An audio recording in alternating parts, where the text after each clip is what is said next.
Hello, welcome to this anti-war channel. The alternate channel, we have the 5.4% Stella Artois Midnight Lager from New York, not Belgium. You thought it was from Belgium, huh?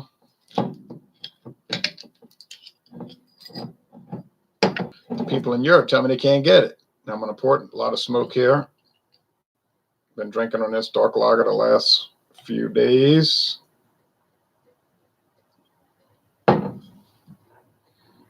Oh, you can see the red highlights, I believe. Reddish brown, like my friend said, Coca-Cola look.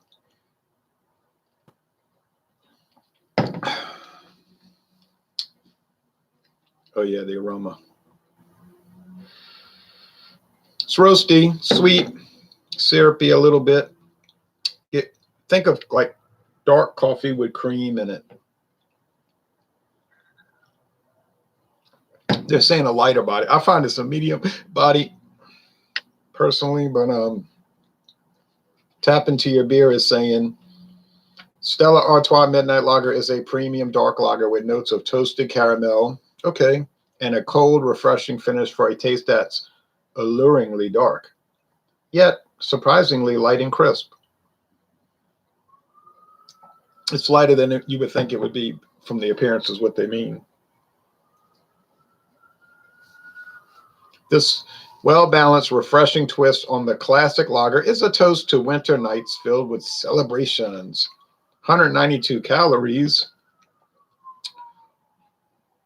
So it's not a light product. It's sort of like a stout lager. You know what I'm saying? A stout lager. You get the picture.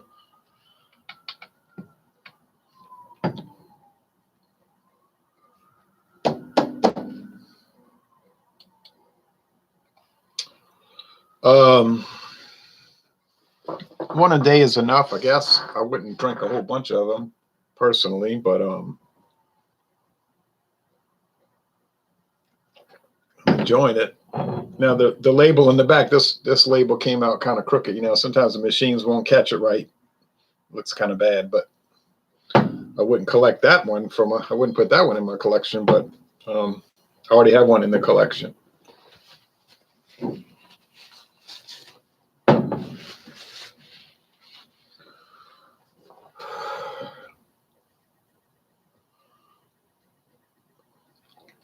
$14.99 a 12-pack around here. That's a typical price these days for premium beer, above premium beer, really.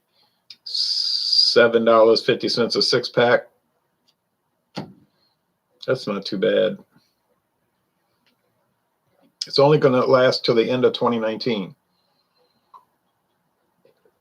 Now, could it be something they bring back? Sure. If it's popular and people ask for it, then they bring it back, sell a whole bunch more.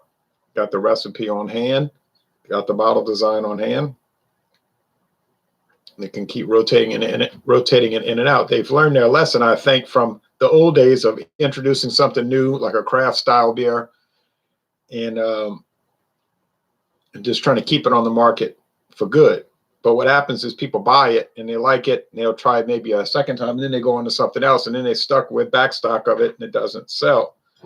It's not like their mainstream products that are just move, you know, on their own, like Budweiser, Bud Light Platinum, Busch Light, Natural Ice, Michelob Ultra series, and all that. They just keep that perpetual shock top. They haven't really done too many shock top specialties lately. At one time, they had a big portfolio of shock top.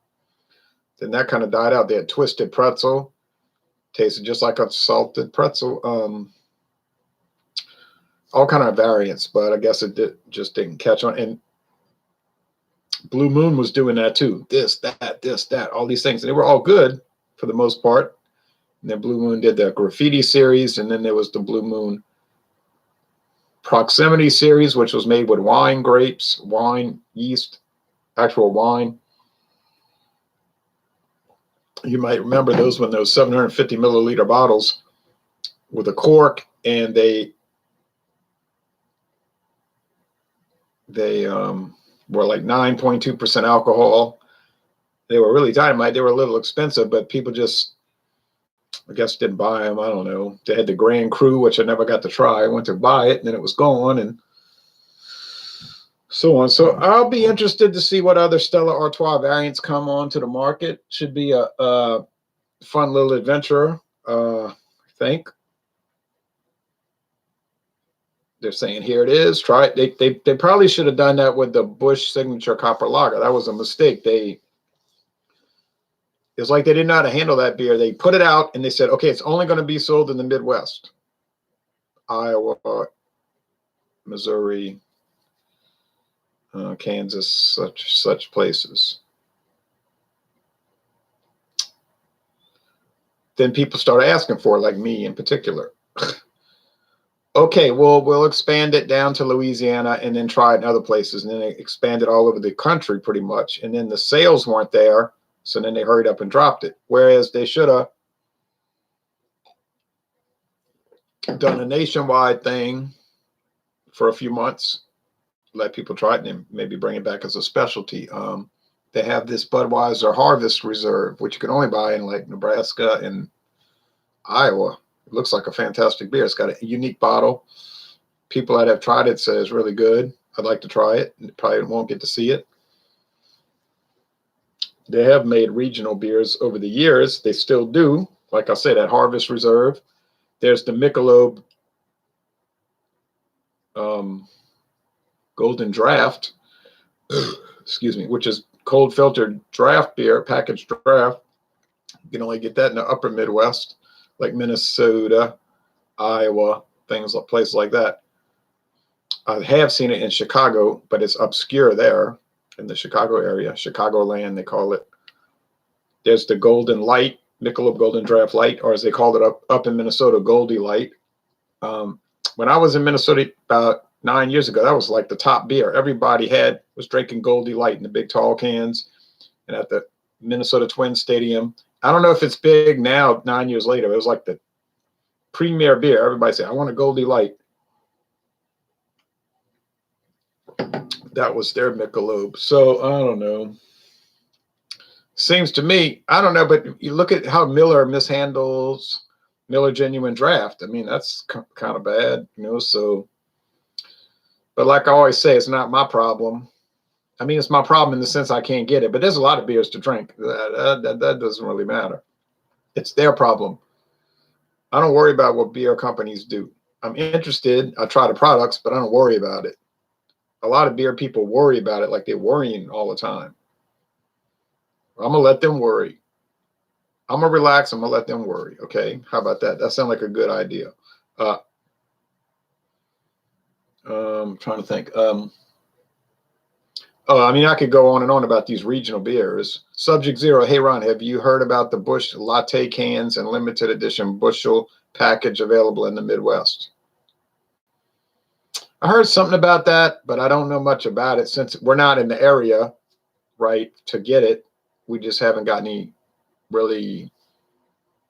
promotional or information on it. I remember they made the Busch. They made the Bass Stout and Bass IPA. I think that was coming from Baldwinsville, New York, and I saw that on the market here, but only for like, it seemed like a week or so. Maybe they were testing it out, and I tried it, and they were great. They were so good. The Bass IPA was an English style India Pale Ale, but you know, same old thing, like hit the market, gone. And so I don't understand that company. Listening as I drive home, I hope to be able to try this one soon. I feel bad for you, John and Neely, that you can't get it, because I know you'd snap it up in a hot second. It's so roasty and delicious. And all the beer reviews I've seen so far, everybody's giving it an A. My friend David tried it. I'll post a duo review soon. A. So Can that company make fantastic beers? Sure. Do they make millions of dollars a week just putting out ordinary kind of bland beers? Yeah, because that's what most people like to drink. So, I mean, I don't know why. I always found that comical that people are fixated on that. Like, the beer is bland. The beer is bland. And I would always say, well, you don't have to drink it. A lot of people like it. I don't know why people had this obsession with it.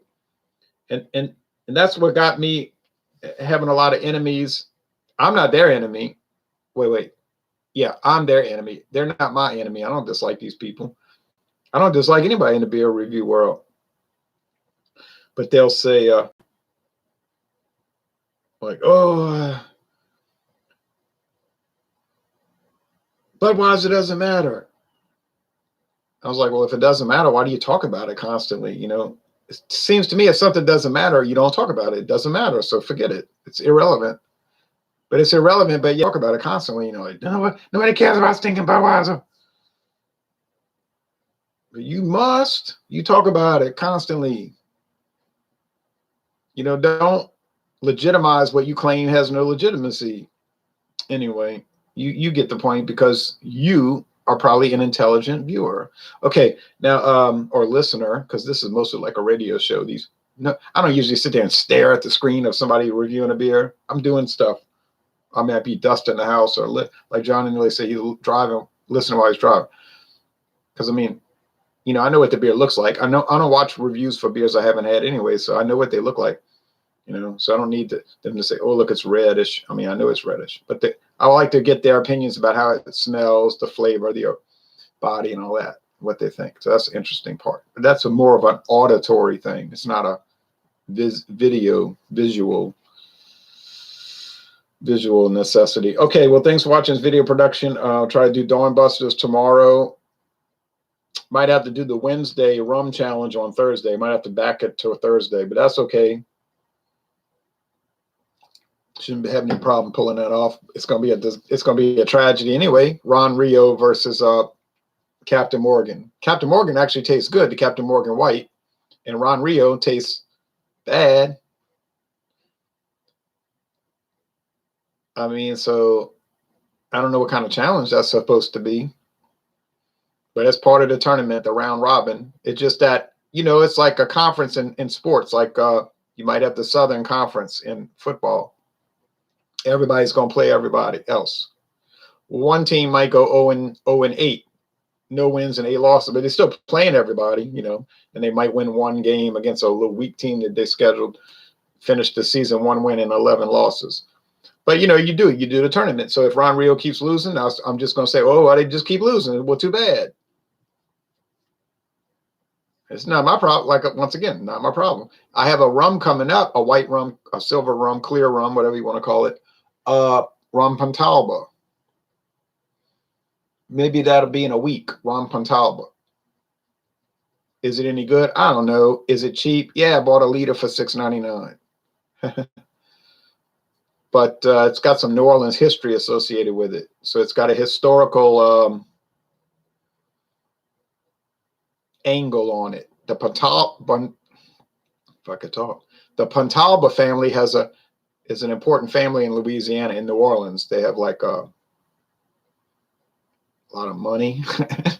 A lot of money. All right, thanks for watching this video production.